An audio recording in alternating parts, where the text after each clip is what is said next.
부엔 까미노. 오늘은 산티아고 순례길 제16일차입니다. 여러분 보시는 것과 같이 참 평평한 땅을 걷게 되었습니다. 오늘 순례길은 좀 쉬운 길이 되지 않을까 생각해 봅니다. 우리 한번 이 여정을 함께 가보도록 하겠습니다. 갑자기 근데 비가 내리네요. 어떡하지? 우산 있는지 한번 보겠습니다. 우산도 없고 우비도 없고 어떡하죠? 네, 비닐이라도 한번 쓰고 이 여정을 함께 가도록 하겠습니다. 한결 낫네요. 여러분들 비가 오는 날씨지만 그래도 이 여정을 우리 용기 있게 한번 가보도록 하겠습니다. 부엔 까미노. 오늘은 잠시 용기에 대한 말씀을 나누도록 하겠습니다. 오늘의 말씀은 여호수아 1장 9절입니다. 내가 내게 명령한 것이 아니냐. 강하고 담대하라. 두려워하지 말라. 놀라지 말라. 내가 어디로 가든지 내 하나님 여호와가 너와 함께하느니라 하시니라. 아멘. 이 세상에 두려움이 없는 사람은 없습니다. 람보처럼 정말 어떤 두려움도 없이 이 세상을 살아가는 사람을 무슨 영웅처럼 말하지만 그것은 영화일 뿐입니다. 용기란 두려움이 없는 것을 의미하지는 않습니다. 모든 사람들에게는 두려움이 존재합니다. 다만 용기를 가지고 그 두려움을 극복하고 올바른 길을 선택하는 것일 뿐입니다. 고귀한 일을 위해서 자기를 초월하는 능력이 바로 이 용기인 것입니다. 하나님 앞에 존귀하게 쓰임받은 사람들을 묵상하면 묵상할수록 그들 가운데 두드러지는 것 중에 하나가 있다면 바로 용기입니다. 그들 역시 두려움이 없는 사람들이 아니었습니다. 예를 들어 모세를 보십시오. 모세가 바로 왕을 찾아가는데 바로는 당시 파라오라고 하는 신적인 존재였습니다.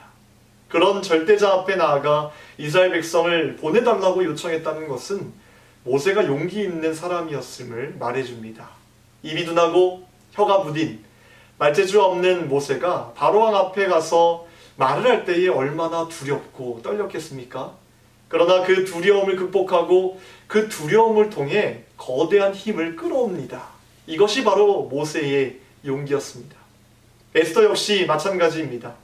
왕이 부르지 않을 때에 왕 앞에 나아가는 것은 죽음이지만 그럼에도 죽으면 죽으리라는 마음을 먹고 왕 앞에 나아갑니다.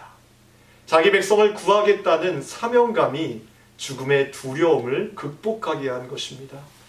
용기는 이처럼 고귀한 일을 위해 자기를 초월하는 능력인 것입니다. 극렬히 타오르는 풀물불 속에 던져질 것을 알면서도 끝까지 금신상에 절하지 않았던 다니엘의 세 친구들의 용기. 느부갓네살 왕이 금령을 어기면 사자굴에 집어 던지게 될 것이라는 것을 알면서도 하나님을 향해 변함없이 기도했던 다니엘의 용기. 온갖 위험과 모함에도 불구하고 예루살렘 성벽 재건을 완성했던 느헤미야도 바로 용기 있는 사람이었습니다. 사도 바울도 용기 있는 사람 중에 한 사람이죠. 자기를 죽이기 위해 동행하는 40명의 율법주의자가 있다는 것을 알면서도 복음을 증거하는 이 사명 때문에 두려움을 이겼던 것입니다. 여러분, 세상에 두려움이 없는 사람은 아무도 없을 것입니다. 두려움 앞에서 어떤 태도를 갖느냐에 따라 용기 있는 사람이 되기도 하고 비겁한 사람이 되기도 하는 것입니다.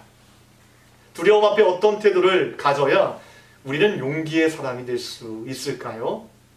첫 번째, 두려움에 직면해야 합니다.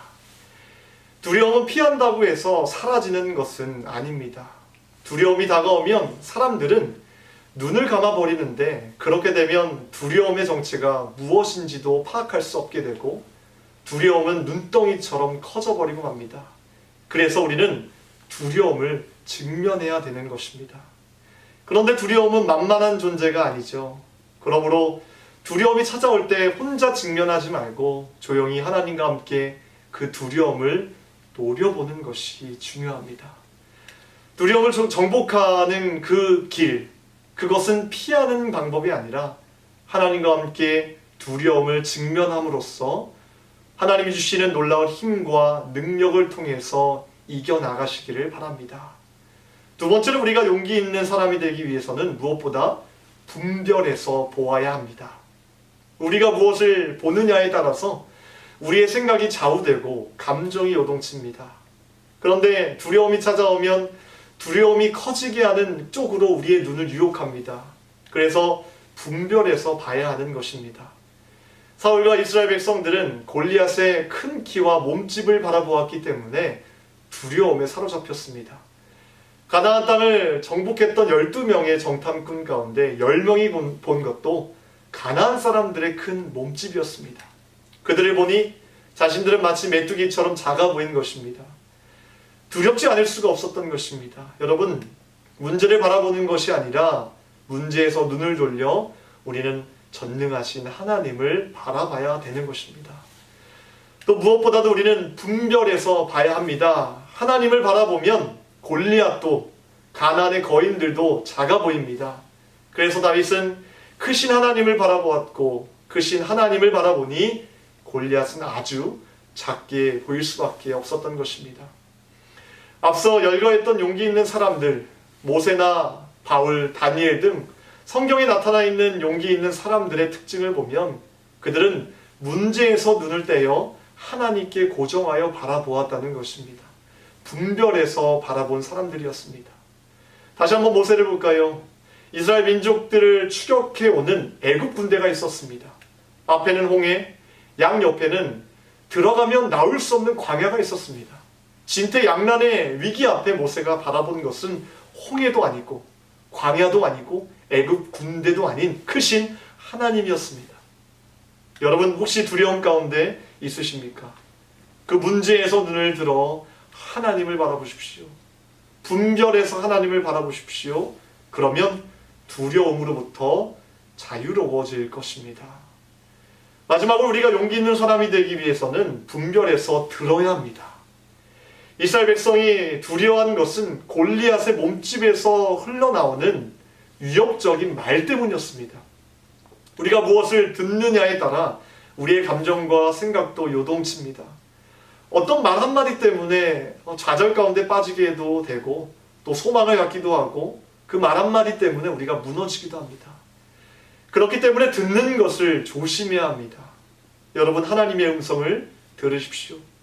골리앗의 말을 듣는 것이 아니라 하나님의 위로의 소리를 그 음성을 들어야 하는 것입니다.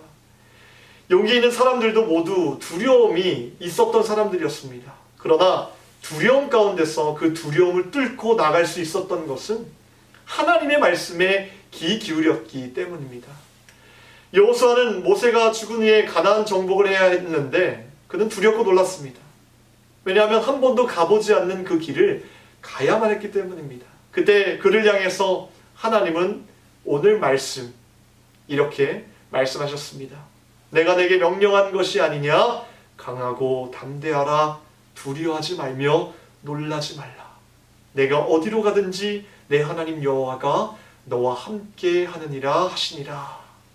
여러분 두려움이 찾아올 때마다 이 귀한 말씀에 귀를 기울이면서 두려움을 이겨나가시기를 주님의 이름으로 축복하고 소망합니다. 기도하겠습니다. 하나님, 우리 마음 가운데 있는 모든 두려운 마음, 생각들 내려놓게 하시고 하나님을 바라보게 하시고 하나님의 말씀에 귀 기울이게 하셔서 이 모든 두려움과 근심 걱정들을 내려놓을 수 있도록 도와주시옵소서. 어려움 가운데 골리앗을 바라보는 것이 아니라 그 너머에 계시는 전능하신 하나님만을 바라보며 이 순례의 여정 전진하며 나갈 수 있도록 도와주시옵소서. 오늘 하나님 우리에게 말씀하셨습니다. 강하고 담대하라. 내가 너와 함께함이라. 이 음성 주님의 말씀, 나를 향한 말씀인 줄 믿고 우리가 오늘도 믿음으로 나아갈 수 있도록 주님 인도하여 주시옵소서. 감사드리며 우리를 구원하신 예수 그리스도의 이름으로 기도하옵나이다. 아멘.